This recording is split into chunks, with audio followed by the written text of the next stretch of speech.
in the face of COVID. And here in Denver, we are determined to not let this define who we are or hinder our tenacity. While we recognize the intensity of this global pandemic, we continue to strive for growth and build upon our robust business ecosystem. Last year, during its 8th annual event, Denver Startup Week brought nearly 20,000 people to Denver to celebrate our flourishing entrepreneurial network and build upon the city's culture of innovation. Although we are virtual this year for the first time ever, we remain very connected and committed to showcasing Denver on the global stage. Our agency, Denver Economic Development and Opportunity, is all about highlighting and strengthening the city's culture of innovation as it leads an inclusive and innovative economy for all Denver residents, businesses, and neighborhoods. By supporting local and global business development, connecting job seekers to quality jobs, and stabilization efforts in Denver's diverse neighborhoods, we are creating an opportunity for everyone to make a home, get a job, and build a future. Being a welcoming city to global business and entrepreneurs is extremely important to us and specifically to our mayor. He has been a driving force behind our global business development programs, which are designed for audiences from around the world that are exploring US market expansion via Denver. In fact, the mayor's top priority when I came into this position 3 years ago was to create a dedicated global business development department within the city. Our global landing pad, which takes place annually leading up to Denver Startup Week, provides foreign entrepreneurs with a complete set of programming and workshops to introduce them to the Denver ecosystem and validate how to do business here in Denver. We want international companies to land successfully here, and the global landing pad is specifically intended for this. I know many of you at this event participated in this year's virtual cohort, and I hope others will consider joining us next year. It is these deep connections that we make through events like this one today and our global landing pad that truly makes Denver the globally minded, innovative city where businesses thrive. As I mentioned, Mayor Hancock has been vital to the city's rising journey on the international stage. With his global-minded lens, he has been instrumental in Denver's growing global reach and is greatly supportive of our international efforts. Because of this vision, we continue to experience more worldwide connectivity and activity in Denver. I've been with Mayor now for 9 years, and in that time, we have pursued international flights, attracted companies, promoted tourism to Denver, as well as educational opportunities here in Denver. I am now pleased to introduce to you our #1 champion when it comes to creating a vibrant, culturally exciting, business-friendly city, the Honorable Denver Mayor Michael B. Hancock. Thank you, Eric, and I want to thank Dito for the invitation to speak to the global visitors and to welcome them to the Mile High City as well. I join with you in the enthusiasm of having everyone here for Denver Startup Week, which is being done, of course, in this virtual fashion this year, which really reflect our times around the world. But whether it's in person or online, we want you to know that Denver remains a welcoming city that embraces people from all over the world. Denver is a resilient city. We have the capacity to weather and recover from difficulties, and without question, this is indeed one of the most fitting times to showcase that resilience. We are all collectively experiencing the pandemic caused by COVID-19 and how we all have to respond to this pandemic and the challenges that it brings. It's really the true essence of our city, our residents and businesses, that we have been able to weather this storm and weather this pandemic in a way that helps Denver and the state of Colorado really rise above and to do everything necessary to keep people safe and to help our businesses continue to try to survive during this time. Despite this and previous global challenges, Denver has continued to bounce back and foster business and innovation, while our resilient startup scene and entrepreneurial ecosystem remain top priority and are still one of the best in the country. Moreover, since the Great Recession, our high-tech startup economy has continued to boom. The number of venture-backed startup deals in the metro area has nearly tripled between 2005 and 2017. And in 2019, Denver was named the #2 city in the US in startup ecosystems. And we're very proud of that because that reflects our sustainability. Because of a thriving entrepreneurial community, Denver has become globally recognized in the marketplace. And we will continue to nourish this for our sustained success. Our goal is not only to attract companies, but to make sure that we attract and nurture the talent that really thrives off of the presence of great entrepreneurs, great ideas, innovation, and great startups in our community. The global business development is a priority in the city of Denver. We are a central link in the global network. Denver is a collaborative, business-friendly environment that has many resources available to support global companies' success. And with several international firms and students located here, Denver continues to show its exceptional balance of flourishing economy and quality of life. Again, the ecosystem that has been very helpful in attracting companies as well as talent. In fact, Denver has a unparalleled quality of life, ranking the second best place in the U.S., best place to live in the United States. This is the per U.S. News and World Report in 2019. Although our global circumstances have moved us to a virtual world this year, I still encourage you to look at our city's vision and fabric of what it can do for your potential expansion into the United States. And we invite you to our great city. We invite you and your investment in our great city. And we believe that you will thrive, your North American business will thrive here in Denver, Colorado. The viewpoints from our panelists today, I believe, will showcase exactly what I'm talking about. And so I thank you for joining us and exploring our city's capacity to welcome you and to help foster your success in business and in life. And we look forward to working with you and your employees down the road. Enjoy, everyone. Thank you so much, Mayor, for that warm welcome. Well, welcome everyone. It's a pleasure to be here, albeit virtually this year. We are looking forward to a terrific Denver Startup Week, and we're happy for the opportunity to welcome the global visitors to this exciting event. As you've heard from our mayor and from Eric Haraga, the executive director of Denver's Economic Development and Opportunity, Denver is a dynamic city centrally located in the US with a thriving startup community and ecosystem. Not only is our city conducive for local or national companies to grow and expand, but also for internationally based companies. I work for the Global Business Development Division of the Economic Development Office, and our goal is to help foreign-based companies land here easily and successfully.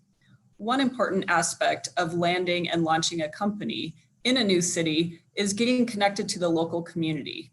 Our team strives to help make valuable connections for newcomers and help grow their local networks via inclusion, introductions, and invitations to activities. This event is an example of the ways we not only welcome our global business visitors, but also make time to share resources and raise awareness of the different organizations in our community that can help them on their journey. We began hosting this event 3 years ago when we noticed the high number of international entrepreneurs attending Denver Startup Week. We were impressed by the diverse countries, languages, and cultures represented and recognized the need to provide a special welcome to them and introduce them to our amazing community of partner organizations. Just like it takes a village to raise a child, it takes a village to start, launch, and scale a business. We are fortunate here to have such a collaborative village that pitches in and does their part to help make our city such an easy, friendly, and prime market from which to establish a business. Part of today's attendees include our Global Landing Pad cohort, made up of 15 scaling entrepreneurs from 7 countries that applied and were accepted into Denver's Accelerator program. It's a comprehensive program designed to help foreign-based entrepreneurs acquire the tools to successfully land in our city. A special shout out to them who are in their final week of the 7-week virtual program and calling in from time zones across 7 different zones. Thank you all for attending this session and for attending Denver Startup Week. Adding global diversity to this program enriches it by bringing new thought leadership, ideas, experiences, and perspectives to the conversation and to our community. I'd like to take this opportunity to make you aware and to thank our village, our community of collaborators that all play a role in welcoming global businesses to our city. Our fellow City of Denver agencies with whom we work very closely, Colorado's local consular corps comprising over 35 countries. They're a fantastic partner and will be a great resource to you. Our government partners at the state's Office of Economic Development and International Trade, our federal government partners at places like the National Renewable Energy Laboratory, the U.S. Export Assistance Center, our foreign government counterparts throughout the world, our local chambers of commerce and economic development partners, such as the Downtown Denver Partnership. They happen to be the host of Denver Startup Week, Metro Denver Economic Development Corporation, Metro Denver Chamber, our World Trade Center of Denver, whom you'll hear from next, a number of bilateral chambers, global chambers, trade associations such as the Colorado Technology Association, Colorado Clean Tech Industries Association, academia, and our local global business community that loves to give back and help welcome other foreign business people. A couple of really cool examples of that are the New Zealand-based software company Xero that has their North American headquarters in Denver. They actually sponsored the closing party of Denver Startup Week last year and are heavily involved again this year. A newer company to our community is Wix, an Israeli website developer, do it all through software, and they're actually sponsoring some of Denver Startup Week's activities this year too. So it's nice to see our global community giving back as they were once the recipients of the welcoming community that we have in place here. With that, it is my sincere pleasure to introduce an esteemed member of our global village here, Karen Gerwitz from the World Trade Center, Denver. She is a well-traveled, well-connected, globally savvy businesswoman, and we are grateful to have her in our community, and you will find her an invaluable resource as you make your way into our city. Take it away, Karen. Thank you, Stephanie and Vanessa, for having me here today. And it's just always a pleasure to be amongst this great community that puts together Denver Startup Week. It takes a huge effort to put on this type of event. And I have to say, even more effort to do it virtually. We're a strong event group as well. And these virtual events take tons of hours to prepare. And I just want to tip my hat to those who are planning it. So special welcome to all of you visiting internationally, especially the entrepreneurs here attending Denver Startup Week. We certainly hope to showcase Denver on the global stage this week, and you're helping us do that by attending. You will hopefully experience the hospitality and collaborative spirit that Denver has to offer. Certainly very different than what you'll experience on the coasts. And most, international visitors go to the coasts first, and sometimes they overlook the middle of the country. But I have to say that the middle of the country here in Denver is a place you won't experience elsewhere. Ironically, it takes a community to help you become more independent and successful in the US. So take time this week to make connections and build your own community here. Colorado's always been a trailblazing state. It seems like the perfect environment for this esteemed group of trailblazers that are on the call today. Being in the middle of the country has its advantages. We can conduct business just about anywhere in the world on the same day. And I'm going to borrow words from the globalist Dr. Parag Khanna. He was a recent speaker of ours. He said, Denver seems to have the right latitude, altitude, and attitude to be the next global hub. And companies are already moving to the middle of the country to land in Denver and to experience what we have to offer. Now, I am the president of the World Trade Center Denver, and we are certainly pleased to be a strong partner with the City of Denver's Office of Economic Development and Opportunity.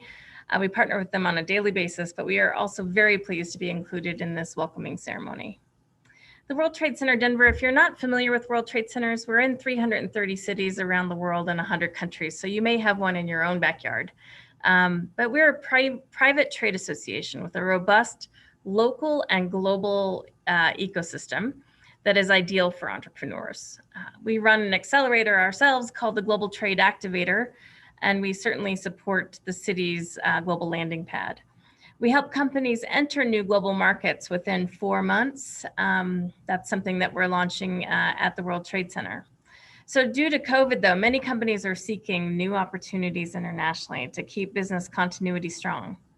Many need to find new suppliers due to supply chain disruptions, and others just need our assistance in mitigating tariffs and other regulatory or compliance hurdles. Regardless of whether you're importing, exporting, or setting up a new operation, please contact us at the World Trade Center and we'd be happy to help you. We are going to be also the namesake tenant for a state-of-the-art campus being built on the train stop in the Rhino neighborhood, which will open at the end of 2021. And it'll be an ideal landing spot for any company competing internationally. We welcome you into that community. There are federal, state, local government resources that Stephanie mentioned, and certainly private resources are available too, all to help you acquire strategy on succeeding in the US market and international markets, on site selection to find the ideal location for your business, and also in finding talent that is right for your business and incentives to make this an easy decision to launch in the Denver metro area. COVID has been challenging for all of us, but Denver's economy remains strong and diverse. So we are poised to weather this storm together. Even our airport, I heard just last week, is reportedly #1 in the country for passenger traffic now post-COVID. So pleased to hear that. We hope you make the most out of this incredible Denver Startup Week and make it a point to build connections with the local community here. As Stephanie mentioned, it does take a village. We're proud to be your village and we welcome you to Denver's village. So thank you all for having me here. And now it's my pleasure to introduce Inta Morris. Inta runs Study Colorado. She joined the Colorado Department of Higher Education in 2007, and she's since served in several senior positions in that department. She also developed and continues to run Study Colorado, which is an initiative that we partner with, and it's a statewide initiative of institutions of higher education in the business community focused on promoting Colorado as a higher education destination to international students. Inta. Thank you, Karen, and thanks to my friends at the City of Denver and to Denver Startup Week. Really appreciate this opportunity to say hello to you all, and as others have said, to welcome you to Denver and to Colorado, even if it's virtually. I want to provide a quick glimpse into how the Colorado Department of Higher Education can help and support you. As Stephanie and as Karen and as others have said, it really does take a village, and we are part of that village. So let me just start off. Again, my name is Inta Morris. I'm the Chief Operating Officer at the Colorado Department of Higher Education. The Colorado Department of Higher Education is the state agency that oversees all of post-secondary education in the state of Colorado. That means our public institutions, our private institutions, and then a whole host of occupational schools and technical schools. So I say we oversee, well, that term oversee is a little bit fuzzy and a little imprecise. We don't actually tell institutions of higher education in the state what to do. We don't tell them who to hire, what to teach, how to spend their budgets. Our job really is to ensure that there is a system of higher education in the state that supports our students and our communities and our businesses. And so that's where you all, of course, come in. We really do exist, the Department of Higher Ed and all of the institutions in the state really do exist to serve the business needs of the state of Colorado. So I think a lot of people, if you ask them, or if you say college or university, they would think classrooms and professors and tests. And if you're familiar with our system here in the US, you might think parties and football games. And while that might be true, what I want to do is really encourage you to think about higher education as really 3 key things. It's your current and your future workforce, it is a research partner, and it's your future business partner. So let me just touch on each of those briefly. Businesses, I know, are always looking for the best employees. We have something like 400,000 post-secondary students in the state who are all eager to apply what they're learning in the classroom to the real world. So whether it's an internship or just a project or a first job or perhaps even an international student with capabilities in language and culture. All of those students are there waiting to talk to you. So what we would do is encourage you to connect with the career centers at the institutions, but even more, connect with individual professors, connect with individual departments. That's how you can really develop good relationships and get the kind of students that you need. I said research partners. So we have in Colorado some of the best research institutions in the country. The School of Mines is known around the world for its engineering, energy, environmental research. CU Boulder, it's the #1 recipient of NASA research dollars. CSU, that's Colorado State University. They're known for their infectious disease research, environmental sciences research, and other fields. They all work very closely with the business community, and they all have technology commercialization offices, innovation centers, venture partner offices. So again, I encourage you to connect with the institutions if you're in a research field or in a high tech or a STEM field. They're all there waiting to work with you. And then finally, I said that our institutions and the students there, they are your future business partner. So the more you get to know those folks here, the more you'll know your future business partners in the future, whether it's here in Colorado, elsewhere in the US, or even internationally. Let me just give you a few highlights of some of the institutions in case you don't know our environment. Right in Denver, we have the Auraria campus. And on that campus are 3 separate institutions. This is really a unique situation where we have one campus that houses 3 institutions, and that's the University of Colorado, Denver, and you're going to hear from them just after me. Then Metropolitan State University of Denver. They're known for working with the business community in Denver in many ways, and the Community College of Denver. Also, the University of Colorado, just to the east of Denver, has the CU Anschutz Medical Campus.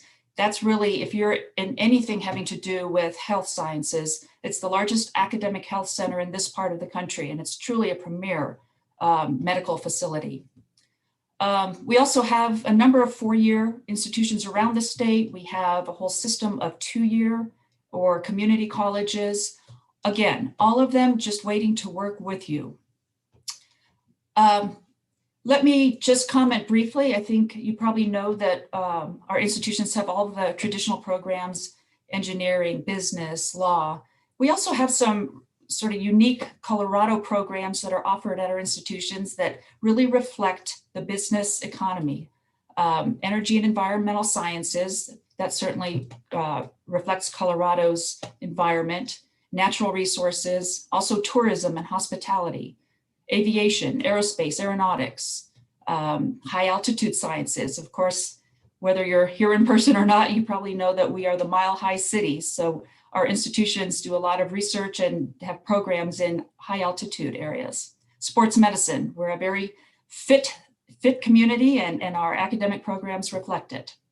So just to finish, we truly are a state that values education, we value research, and we value collaboration.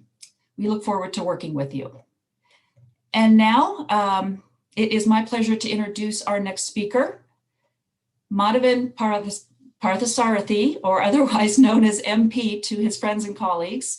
He is the director of the Jake Jab Center for Entrepreneurship at the University of Colorado, Denver. He teaches in the entrepreneurship program and also for the business school, and he has published extensively. He is truly well known in his field and for his research in disruptive innovations. So I think that he will give you a really good idea of how an individual institution works very closely with the business community in Denver. With that, I thank you very much. I welcome you once more to Denver, and I turn it over to you, MP. Thank you, Inta. I mean, everyone calls me MP, even my daughter calls me MP, so perfectly fine. I'd also like to welcome all of you to a warm virtual welcome to Denver. It's a wonderful ecosystem for small businesses. And as Inta and Mayor Hancock said, it's one of the most dynamic entrepreneurial ecosystems, in the world. just to give you an idea, 95% of private employers in Denver are considered small. And 70%, over 70% of jobs in Colorado and in Denver are created by small businesses. And I think 87% of exporting companies in Colorado are also small. So it's a great dynamic place for creativity and for entrepreneurship as well. So with that in mind, our business school, the University of Colorado at Denver, has become extremely community focused.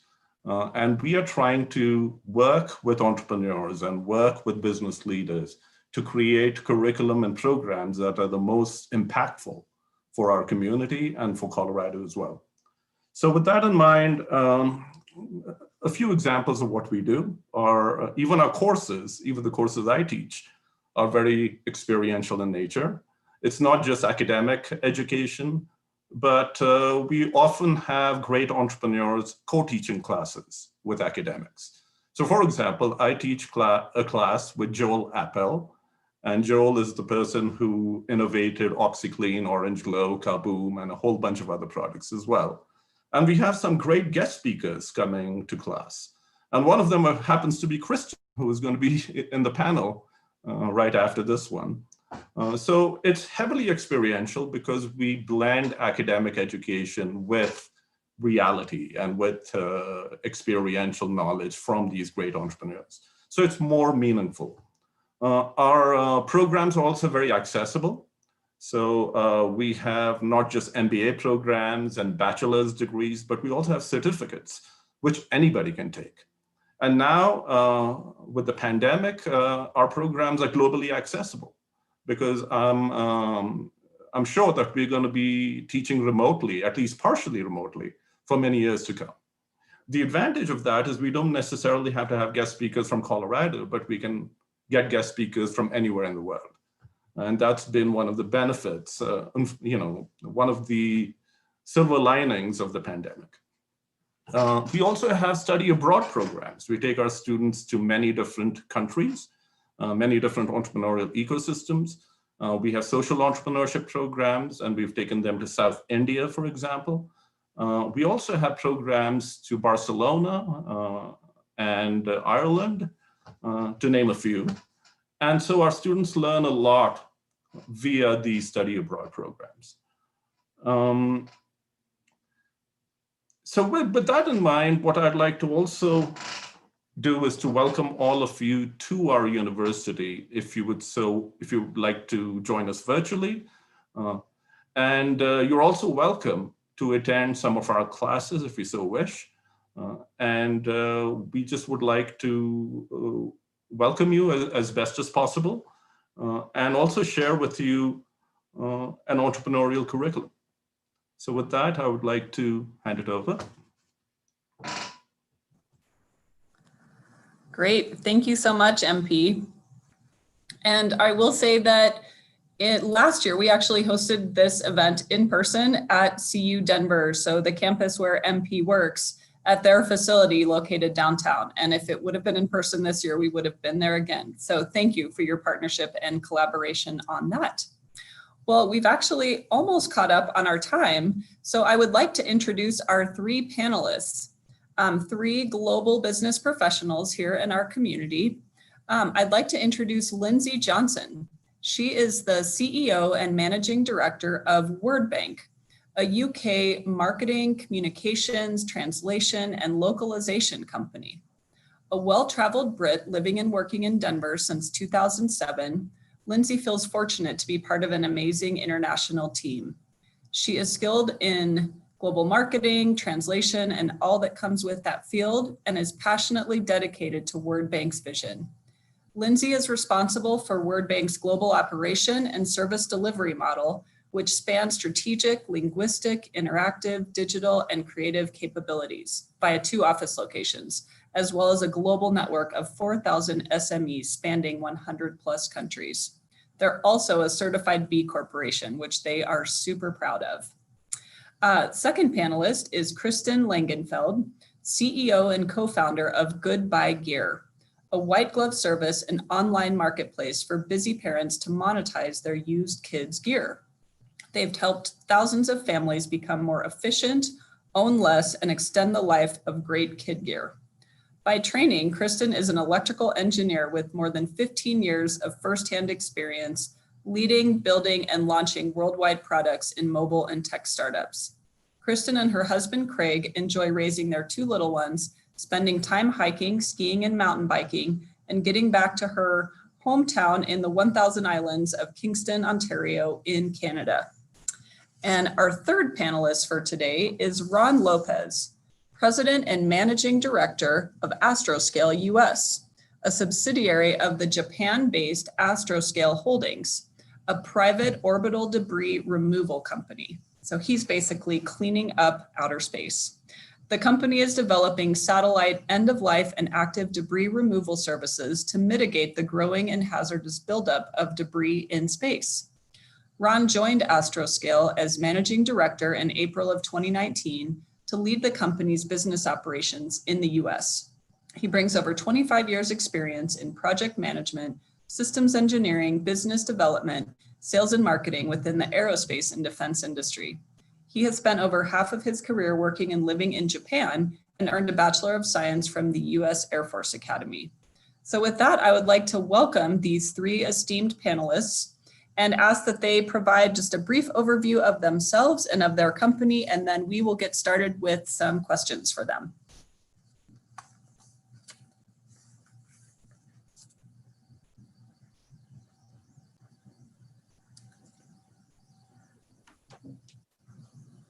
Hi. Hi, Lindsay, go take it away. Okay, I will. Thank you very much for the introduction, and it's really great to be here. I'm a Brit in Denver. My company is WordBank, as you introduced. We are a marketing localization agency. We help companies to adapt their marketing communications and strategies for international audiences. And as you outlined, that involves a lot of language services, creative media and design, and digital marketing services to drive engagement and ROI with international audiences. We are headquartered in London, and we have a global network, as you mentioned. We're looking for a place to set up business in the US, and we did that in 2003. We set up a sales office in Denver, and we made a commitment a few years later to build out a full production operation and to essentially try to mirror our operation in London, in Denver. And I came out here in 2007 to take on that task, and started with five US staff to do that. And today we have 47 staff and working out of our Denver office, and around about 85% of our global revenue comes out of our Denver operation. So it's been a good journey and a successful one. Fantastic. Thank you so much. Kristen. Hi, everyone. So as Stephanie introduced, I'm the co-founder of Year. We're a managed marketplace for secondhand baby and kid gear. And I am myself Canadian. The company is American, but I was at a company in New York before I started this company. It was called Payphone, and we were looking to set out. You're cutting out a little bit, Kristen. Sorry.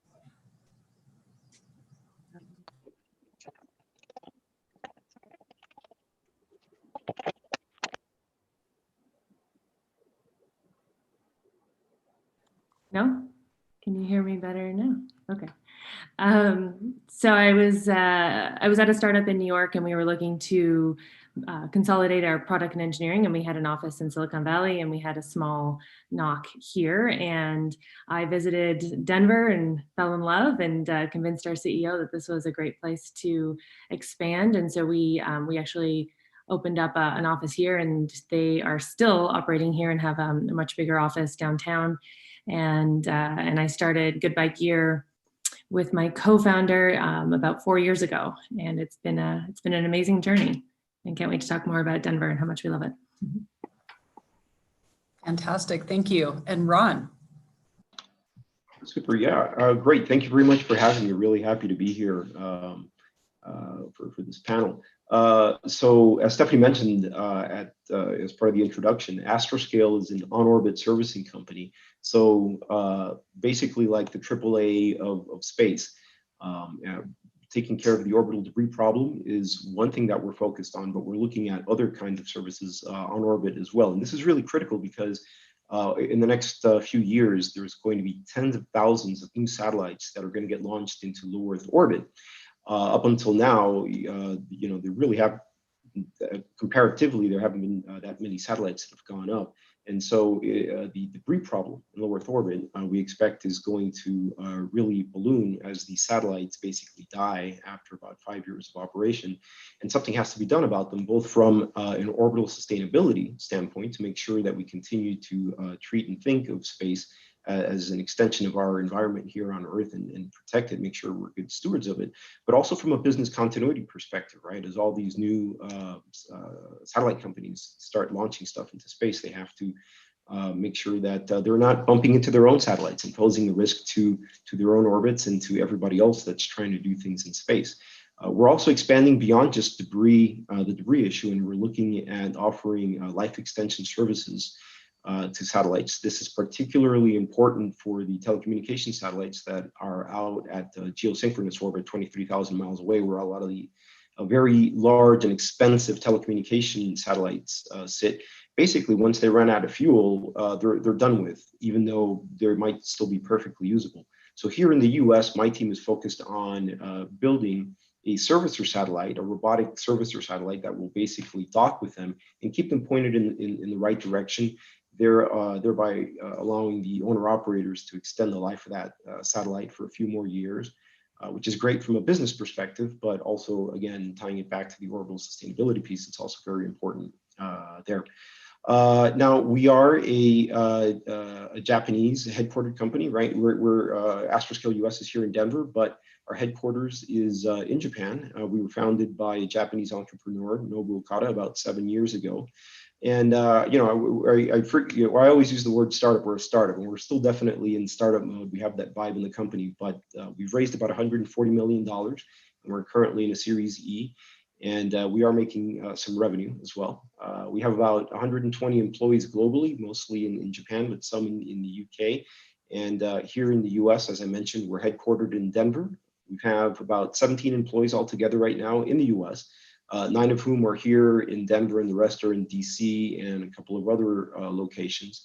We're also growing quickly. We're going to add an additional 3 employees this month, and probably a few more before the end of the year. I should have also mentioned that earlier this year, there was a couple of months ago, there was a lot of news about the fact that Astroscale US acquired the assets and employees in Israel. So we actually have an Israeli team as well that reports up to us here in the US that are helping us build that servicer satellite that I talked about. So as some of my other colleagues here, we went through a whole process of trying to decide where we were going to set up shop in the US, and Denver was the right answer for a lot of different reasons. It's number 2 in the US for Colorado State is number 2 in the US for aerospace. And anyways, I'm happy to talk a little bit more about why we selected Denver as our home here in the US during the Q&A. Thanks. That would actually be fantastic. And that was my next question, knowing that it was a bit of a different journey for each of you. And Kristen was already in the US, and maybe just how she made her way to Denver and ended up starting a business here upon recognizing this need. So yeah, Ron, you were off to a fantastic start. So if you want to keep on with that of why was Denver your choice, describe your journey, and then we'll go maybe Lindsay next, and then Kristen to wrap up that question. Thank you. Great. Okay. So first and foremost, and I think both of my Lindsay and Chris kind of touched on this, is that the quality of life here in Denver is fantastic. It really has a lot to offer for people who want to live and work here in the area, who are already here, and of course, it makes it easy to attract talent to the area as well.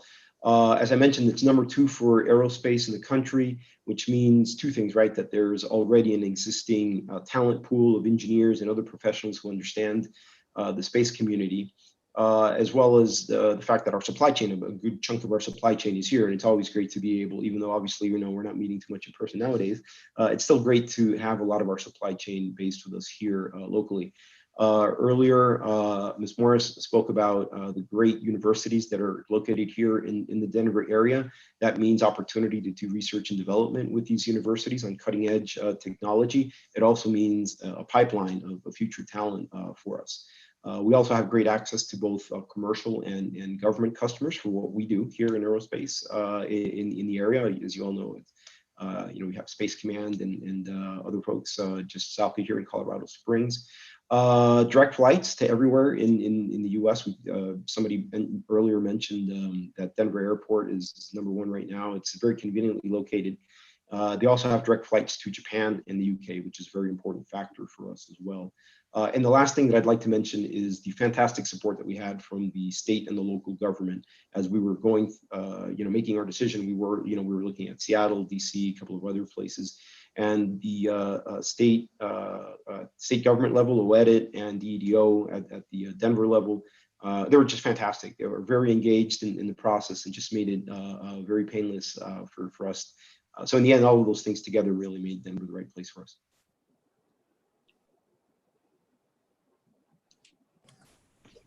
That's great. Thank you so much. Lindsay, let's hear a little bit more about your journey here.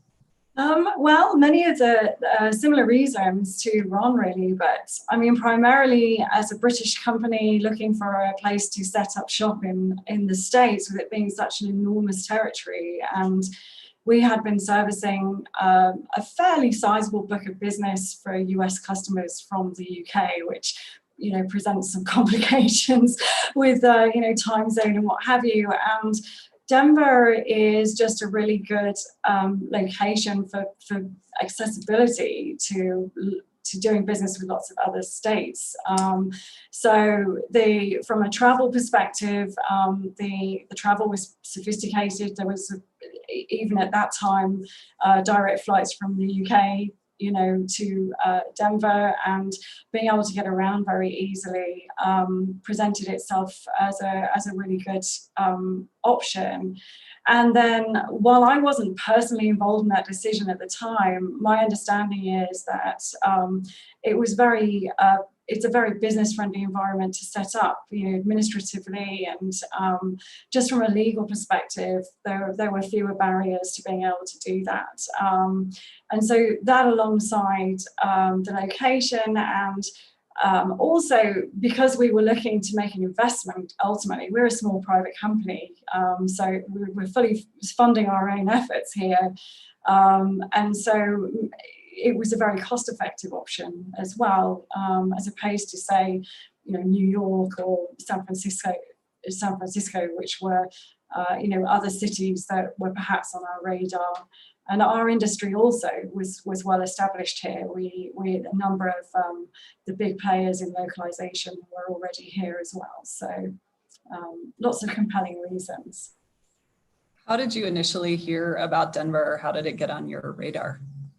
Well, me personally, I mean, I was asked to come here to set up the operation, and I will say that I came here completely in blind faith. I had no idea where I was going to, really. You know, the owner of the company had some connections here, and I think that was a big part of the process. But yes, it was. I turned up here with my husband, really just to take an 18-month to 2-year assignment to get the operation up and running, and that was 13 and a half years ago, and apparently I live here now. We married here, and we have a child, and you know, built up a business here that you know, it's, and we have a very happy life here, so it turned out very well. Good story. It's always interesting to hear and learn how people find out about our city, because, as it's been mentioned before, oftentimes to companies located outside of the US, the instant cities they think about when considering expansion are the coastal cities. So It's good to hear, and we are seeing continued growth and even recognition of our city, our economy, our community as this really great place to land, to grow a business. So it's good to hear your experiences mirror that as well. And originally from Canada, I know you had been living and working in the US and then eventually made your way to Denver and recognized great need, which I wish I would have known about when my kids were a little bit younger, because like you said, like the whole vision of your company, you do invest in so much gear and then they outgrow it. And it's like, now what do I do with it? And why did I have to buy this new? And so tell us a little bit about your story, your journey, and what your experience of launching and starting a business in Denver has been like. Sure, yeah. And I would just echo what Lindsay and Ron said about we were comparing New York and San Francisco when we were looking at where to set up for the previous startup that I was one of the early employees at. And we landed on Denver for, the cost was part of it, but the access to talent and the lifestyle. And I think how it got on the radar was, for me personally, we had like a couple guys that worked out here, but my brother was living here. He played for the Avs for a couple of years, and I would come out to visit, and then I would just make more excuses to keep coming out because I'm like, this place is incredible. Like, it's sunny all the time. And I remember the guys in the office were like, shh, don't tell everybody. Like, it's it's a well-kept secret of how awesome this place is. And so it was pretty easy to convince our CEO at the time. And so, have been living here since. Unfortunately, my brother got traded to another team and went back to Toronto as soon as I moved here. So never got to be in the same city as my brother, but I've stayed ever since.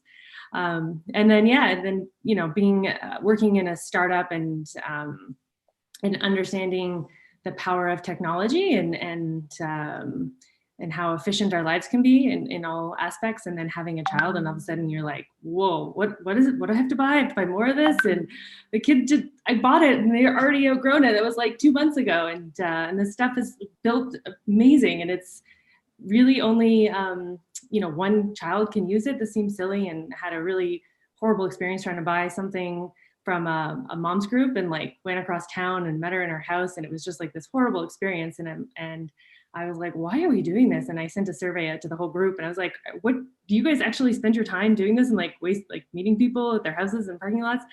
And most people, there's 80% of the people who responded that they weren't. And that's when my co-founder and I were on a mountain biking trip in Crested Butte, another amazing, beautiful place in Colorado. And we were commiserating about the problem and decided to do something about it. And coincidentally, that was 4 years ago this week, because Denver Startup Week, we launched our business, made little cards and walked around to Denver Startup Week. And that's how we kicked off the business. And here we are 4 years later. We're venture backed. We've raised a few $1 million and expanded into Dallas, expanding into Atlanta later this year, early next year, and really found that our value props only become more elevated through COVID, and people needing to find ways to make money and save money and get the crap out of their house that they're not using. So it's been a great journey, and Denver's been an awesome place to build the company. That's fantastic to hear. You've all briefly touched upon this, but if there's another example of maybe how you've experienced the collaborative nature of our city and our community, how has that helped you launch your business, grow your business, maybe examples of what your experiences have been in that realm? We can start with Lindsay. Yes, I mean, I think Denver has it's a very friendly environment, I think, both personally and from a business perspective. I think DSW is a good example of that, right? And there are lots of resources available and networking opportunities from an international perspective. There's international networks like the International Business Circle and Internations, and a number of city and state sponsored events and networking opportunities. As a B Corp, I mean, that's another thing for us. We made a commitment 5 or 6 years ago to do business with triple bottom line standards of people, planet, profit. And we joined the movement of business as a force for good in doing that. And Interestingly, the B Corp movement is a global movement, but there are more registered B Corps in Colorado than there are anywhere in the US and actually in the world. And I think that speaks a lot to the connection points between business and community. And so really that's been a big factor for us. It's also a really important thing for our people as well. You know, our staff really care about these things. There's lots of opportunities to make connections in so many ways in Denver.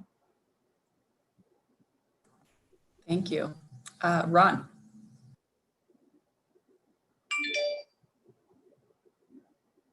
Sorry, just finding the mute button thing. It doesn't matter how many calls I do. It's always a challenge to find that mute button.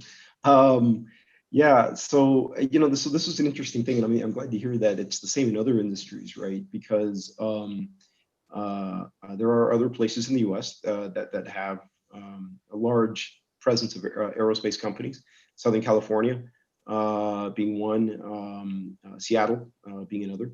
And as we went around and met people there and talked to folks as we were going through our process, one of the things that we really found was that there's this unique sense of community here, and it's kind of an intangible, right? And it's kind of hard to quantify and put your finger on, but there are associations here like there are in other places, the Colorado Space Business Roundtable, and a couple of other forums and industry associations that bring people together, which are great from a networking perspective and that sort of thing.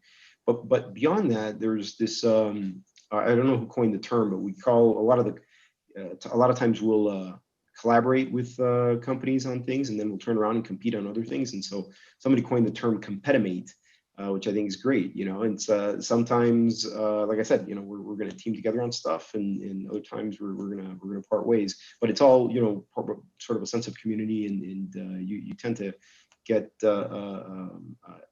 help from some of the other folks, and it's a great way to reach out and meet talent also. So I thought that was kind of a unique aspect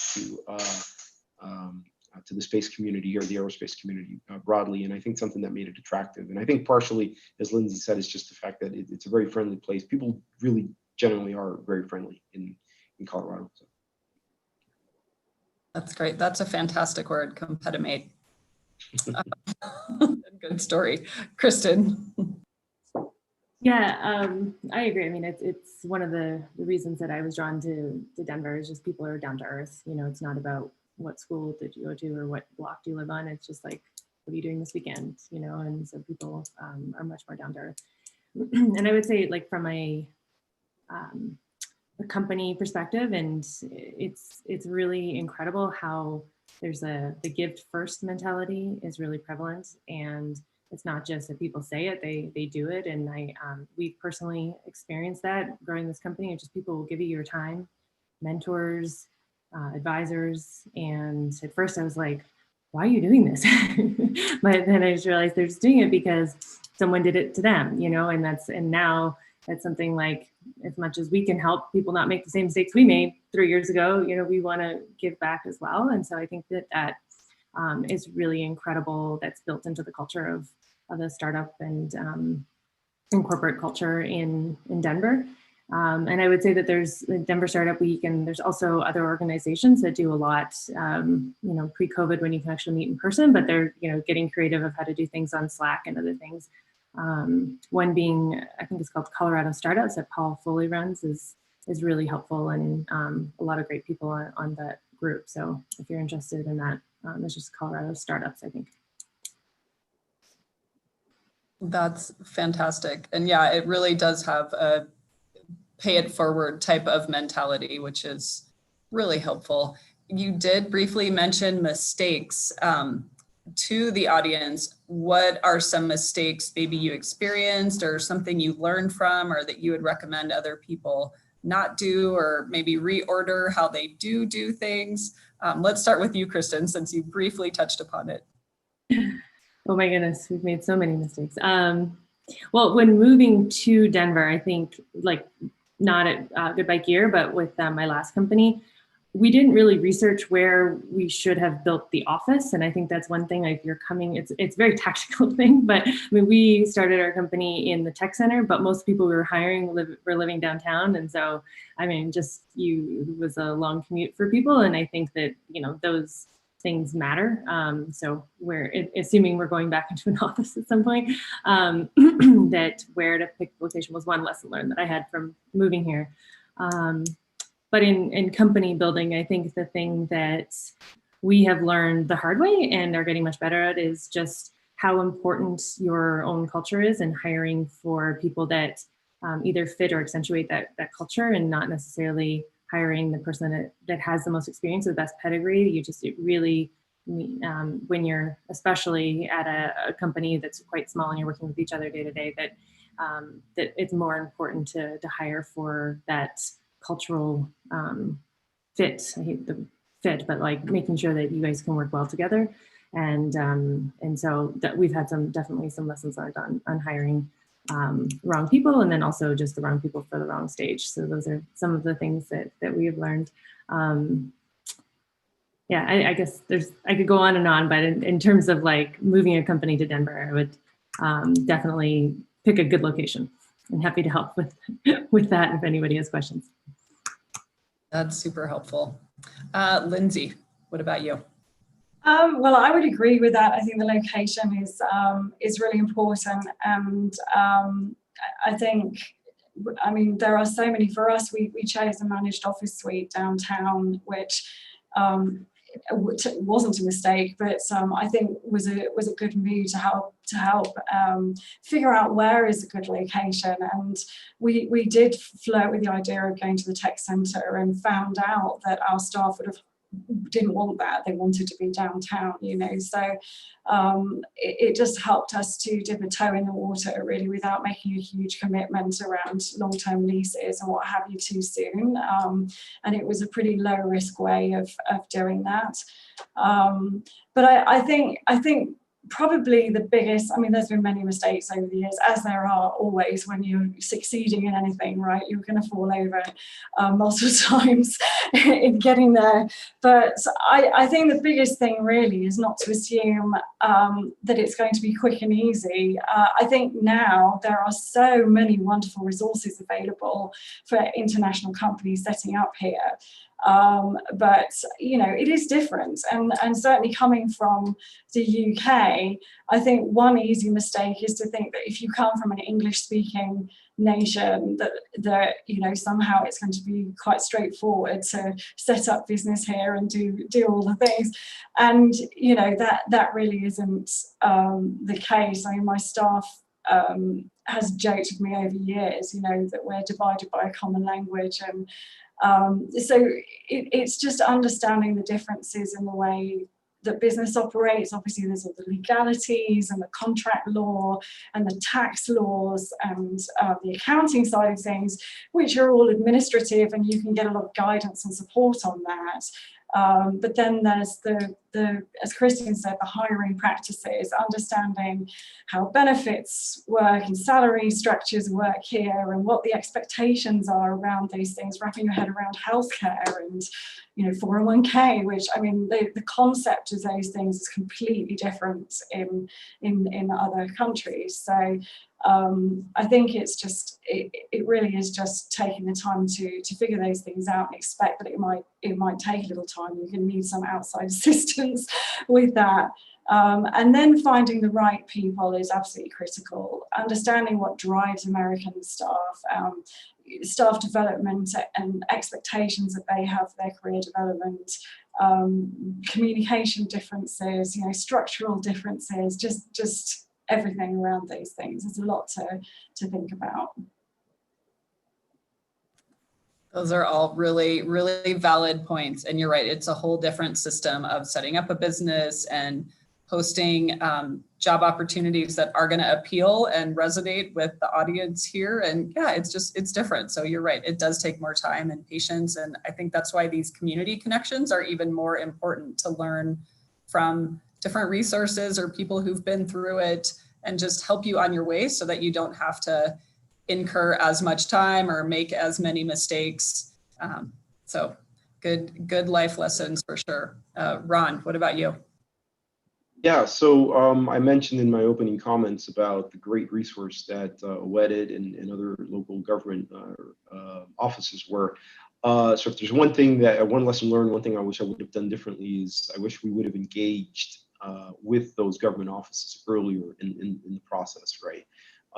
We also went through kind of a similar, are going through a similar process in terms of finding the right place to set up shop. We knew Colorado was the right answer, right? But where exactly?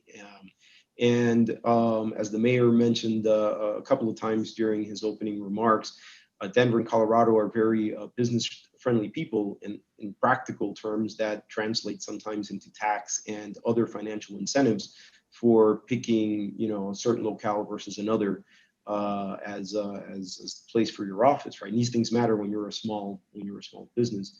So understanding, how those different incentives work, different locations, et cetera, earlier in the process would have definitely been helpful. Once we got engaged, of course, with WEDIT and others, some of the other locales, some of the county governments, they were very helpful, very forthcoming. The Japanese consulate, Japan has a consulate here in Denver that oversees the West. They were also very helpful in helping us tap into that community of other Japanese businesses. So they've been a tremendous help. Again, we would have engaged with them a little bit earlier. Very similar process also just in terms of location, right? We started going down a certain path. Fortunately, we extricated ourselves before we went too far down that path, and we're in a temp office, one of the shared office kind of solutions right now.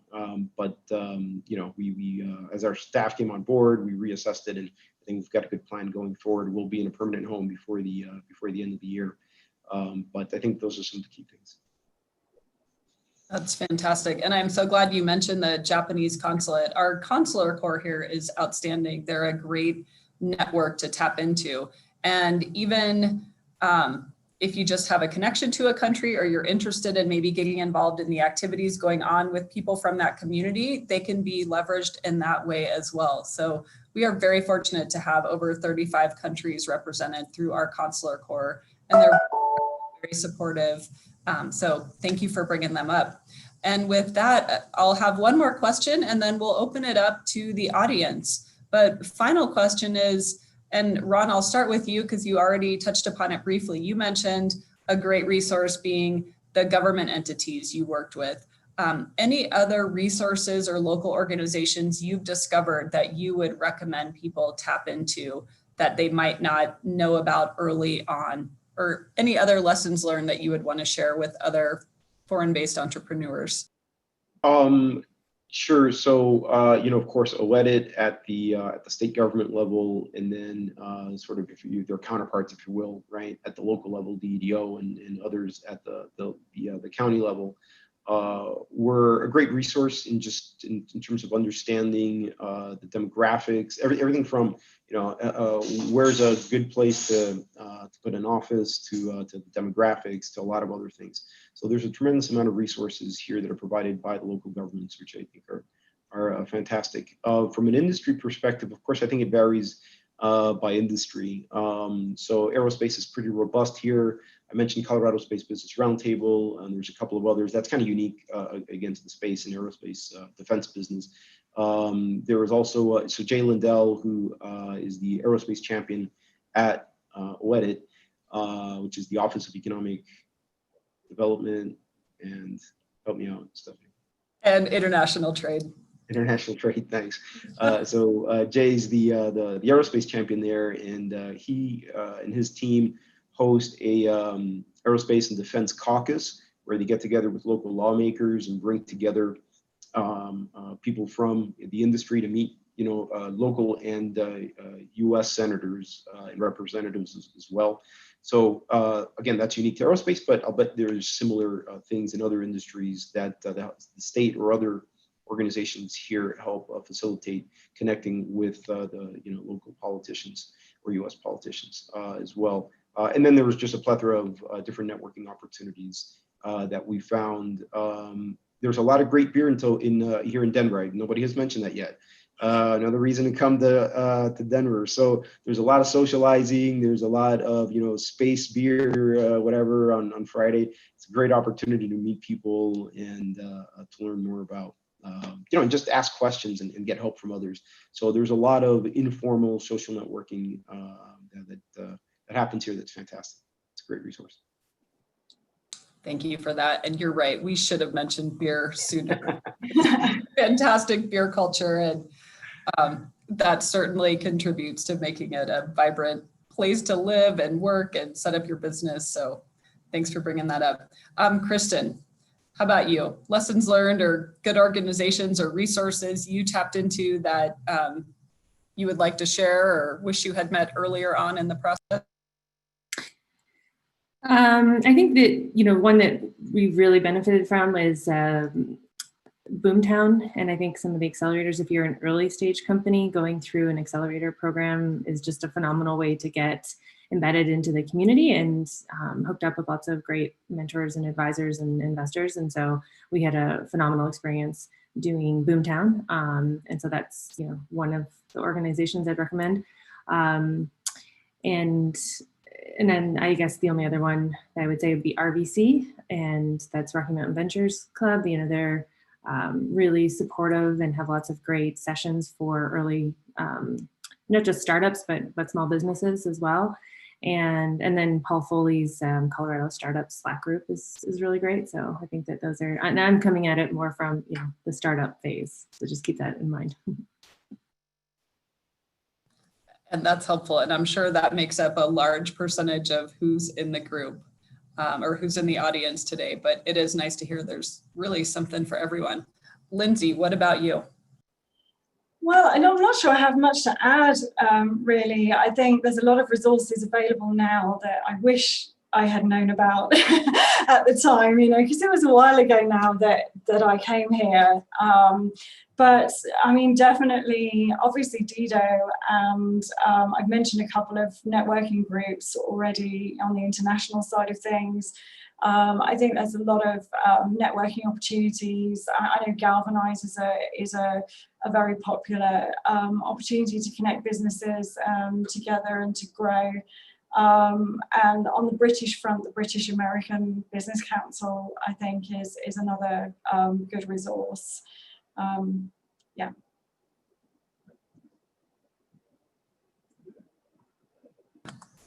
Okay, yeah, I was having problems unmuting. Well, that is really helpful and fun to hear perspectives of people with different industry backgrounds, different countries from which they originate or have launched their business from. There are definitely some common threads and themes, and I think it's helpful for the audience just to know that there really are resources here to help them, no matter at which point in their journey they are, no matter what country they've come from, that there is this community willing to welcome them, help them, and do whatever it takes to ensure and see their success. So thank you so much to our panelists, and I would love to open it up to questions if people would like to use the Q&A function, and then I can read any question you might have. So go ahead, and if anyone does have a question, please just type it into the Q&A. So I'll just give it a minute or so in case someone is typing furiously.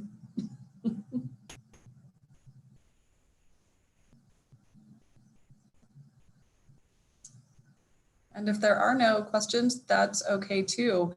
I know the first year we hosted this Global Visitors Welcome activity in Denver Startup Week, we had people from close to 50 countries represented. And it was amazing to see the diversity of how they made their way here, how they heard about Denver Startup Week. So every year we're continuing to see more and more. And it's a great event for us to be able to showcase our whole ecosystem, what our community is about for people to get the vibe of our city. And even this year virtually, it really is a great tool for foreign or domestic businesses considering stepping into Denver. Just what is it to do? What is it like here? What are the people like? What are the community attributes? So we really do love being able to partner with this event and host our activity through the Denver Startup Week platform. There is one question. What do you think was the biggest challenge as a business to come to Colorado? So whoever would want to answer that, go ahead. I have one. If you are a company like us that needs warehouse space, it is a little expensive because, mostly because cannabis is legal here. So if you have warehouse space, it is expensive. The altitude. If you're not used to, I mean, I'm being a little tongue in cheek, right? But if you're not used to the altitude, you can get a little lightheaded pretty quickly. But no, seriously, you know, I don't think that there were any unique challenges in terms of coming to Colorado that we wouldn't have experienced anywhere, you know, had we decided to set up elsewhere, right? So I think the challenges were coming to the U.S. and, you know, Lindsay spoke about the regulatory regime and labor law and all of these different things, right? But those are challenges that a company faces everywhere in the U.S. And here in Colorado, the good thing was that there were a lot of local resources, both in terms of lawyers who were, you know, labor law or general contract law or whatever that we could tap into that were reasonably priced. There were also professional services firms that we could outsource our HR function and payroll to as well and tap into some of those bigger company benefits. So there were a lot of resources like that here that helped us, you know, do that. But there was nothing particular that I can think of about Colorado that made it, you know, particularly challenging, especially for the aerospace industry, where there's a pretty well established footprint here already. That's great. And we have another question regarding the talent. Did you find the talent in Colorado to be unique, or any special circumstances or comments about finding the right talent, tapping into the right talent, just on the talent front? I'm happy to jump in here. I mean, I've found over the years, we've never had any difficulty finding the right talent. And I can say that really the reason that we've succeeded in the way we have is because of some of the people that joined our company in the earlier years. We couldn't have possibly gotten as far as we did without those people. But with the investment and the growth that has been so obvious in Denver over the course, I've been here 13 and a half years, so I've seen a lot happen in that time. And I would say that the talent pool has just expanded considerably, because certainly most of my staff, I don't have the exact numbers, but I would say probably about 80 to 90% of our staff have come from other states into, they've chosen Denver as a place to live. The combination of the lifestyle and the opportunities here are really attractive to a lot of young people, graduates, as well as people who are further along in their careers and choose to come here from other states because of that combination. So we've seen an increase in talent around the technical and creative capabilities for sure. And the other thing as well is that, you know, particularly in our business, it's been wonderful to see increased diversity in the city as well. So we've been able to, in the last, 3 to 5 years, expand our staff considerably to include people from different cultures and backgrounds. And we have, French, German, Hispanic, Korean, Japanese, Chinese, Vietnamese, Arabic staff in our company, which is wonderful to see. It's the kind of diversity that our London office has seen for a long time, and it's great to see that happening in Denver. So I think the talent pool is growing and continues to evolve. That's great. Thank you for bringing up the diversity piece as well. The city is definitely growing and becoming much more diverse in that realm. Ron or Kristen, anything on the talent front? Just real quick to add, because I did touch on this in my opening comments about that being one of the reasons why we moved here in the first place, was because there's such a huge talent engineering talent here within aerospace, but of course it just means that there is a huge talent pool of engineering here, right? It just happens that there's a lot of aerospace companies, but there's a lot of especially down south, Denver Tech Center, just a lot of engineering, regardless of what flavor you're talking about, right? And so yeah, no, it was a great place to start, and as Lindsay pointed out, a lot of people want to move here, so there's certainly no problem from the perspective of hiring talent and getting them to move here, right? The quality of life, cost of living. I know some people complain about the things being expensive here, but I think it's a relative proposition, right? If you compare to setting up shop in San Francisco or Silicon Valley, it's a whole different story. So, yeah. Good point. Yeah. And I would say for us, the talent in Colorado is awesome and only continues to get better as people are mass exiting from San Francisco. And we had a job rec for a graphic designer that we had 178 applicants on the first day, and they were all very, very good. So, I mean, that's just one example of how strong the job market is here. So I'd say that that's definitely a plus for Denver, and it's only continuing to get better. Great. And as we heard as well from our higher educational folks, there's so many resources there. Schools willing to partner and help create specialized trainings and classes, workforce development centers as well throughout the state. The city of Denver has a really strong one. This is actually Workforce Development Month, so there's lots of cool activities for free scheduled throughout the month just to connect aspiring employees to that perfect opportunity for them. There's also a free virtual job fair at Denver Startup Week. So there are just so many tools and resources out there. And that's certainly the goal of everyone, is to just connect people. So with that concludes our session. Thank you so much, panelists. You were amazing. It was wonderful to hear your stories. So I will turn it back over to the Denver Startup Week host in case they have any concluding remarks or next steps for anyone. But thank you to all who participated, and we really appreciate and look forward to seeing Denver become even more global of a city. Great. Thank you very much. Happy to be here. Thank you. Thank you.